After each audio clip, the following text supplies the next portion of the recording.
You've heard the saying, you shouldn't mix business with pleasure. That's especially true when you're a healthcare provider.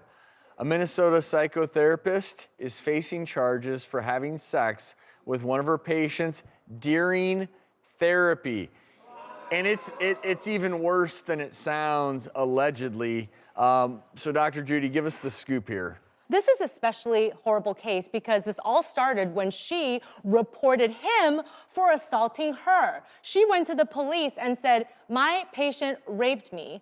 And then somehow the police had the good sense to, of course, go and ask the supposed perpetrator, and then this patient said, actually, no, I have text messages and also even audio recordings that show this was a completely consensual process, and it turns out that this was a gradual indoctrination of this patient, so over time, these boundaries get eroded. You know, this is not uncommon. This is a patient coming in for a therapy session, paying $200 per session. $200. In fact, he has bipolar disorder, schizophrenia, and suicidal ideation, according to the warrant records, and so this is a very vulnerable person. And in fact, this was not one time, this was over 4 months where he was paying $200 per session. It graduated to actual sex.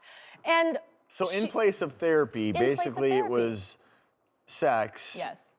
Clearly an ethical violation, because I'm sitting here now thinking about how much trouble she might be in. Oh, yes. Not just professionally, but legally, because it's also, I mean, you could almost argue it's also a form of prostitution. Oh, absolutely. No, there's two main issues here. This is definitely an ethical violation, first of all. It violates multiple ethical codes. In fact, it's considered one of the most immoral acts psychologists can do. Now, therapy is a very intimate space. You are going to develop intense emotions for this person, a bond. You're going to be vulnerable. That's right. The person doing the session has all the power. That's right. So the professional is supposed to maintain that. But now on the legal side, this particular psychotherapist, she is now charged with sexual exploitation of a vulnerable person. He is a vulnerable person because in Minnesota, it's anybody over the age of 18 who's receiving services from a provider and is somewhat mentally or physically incapacitated, which he is. And so this is a really serious felony charge. Even though I haven't evaluated her,